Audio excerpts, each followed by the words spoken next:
દાહોદમાં આવનારા લોકસભા સામાન્ય ચૂંટણી 2024ની જાહેર થતાં આદર્શ આચારસંહિતા અમલમાં આવી છે, જેથી આદર્શ આચારસંહિતાની અમલ માટે ચૂંટણી અધિકારી શ્રી યોગેશ નિરગુંડેના અધ્યક્ષ હેઠળ ચૂંટણીની કામગીરીની વ્યવસ્થા માટે વિવિધ નોડલ અધિકારીઓને સાથે બેઠક યોજવામાં આવી હતી।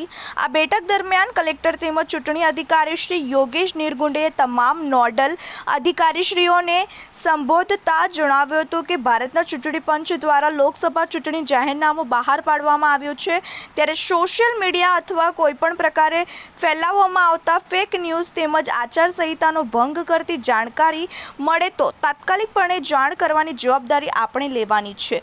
આ તકે જિલ્લા ચૂંટણી અધિકારીશ્રીએ જિલ્લાના તમામ ચૂંટણી નોડલ અધિકારીશ્રીઓ સહિત સંકલનના અધિકારીશ્રીઓએ અત્યાર સુધી કરેલી વિવિધ કામગીરી અને હવે પછી કરવામાં આવતી કામગીરી અંગે સમીક્ષા કરી હતી। તેમણે આદર્શ આચારસંહિતાના અમલીકરણ બાબતે ચર્ચા કરીને જરૂરી માર્ગદર્શન આપ્યું હતું।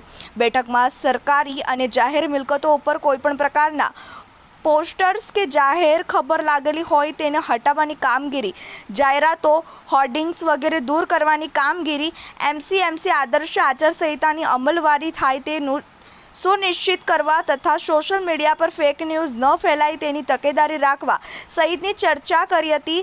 દાહોદમાંથી કામ અર્થે બહાર ગયેલા મતદારો માટે જવા આવવા માટેની ખાસ વ્યવસ્થા કરવામાં આવશે।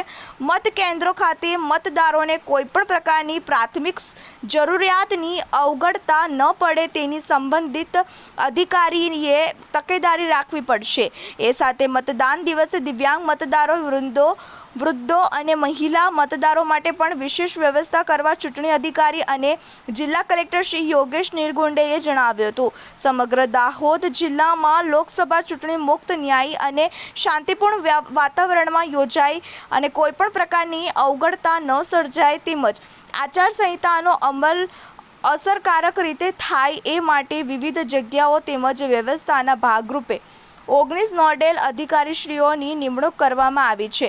આ બેઠક દરમિયાન જિલ્લા વિકાસ અધિકારી શ્રી ઉત્સવ ગૌતમ, પ્રયોજના વહીવટદાર શ્રી સ્મિત લોઢા, જિલ્લા ગ્રામ વિકાસ એજન્સીના નિયામક શ્રી BM પટેલ, નાયબ જિલ્લા પોલીસ અધિક્ષક શ્રી રાઠોડ, નાયબ જિલ્લા ચૂંટણી અધિકારી સુશ્રી હેતલબેન સહિત ચૂંટણી વ્યવસ્થા માટે નિમણૂક કરવામાં આવેલ તમામ નોડલ અધિકારીશ્રીઓ ઉપસ્થિત રહ્યા હતા। જેની શેખ TV 18 ન્યૂઝ દાહોદ।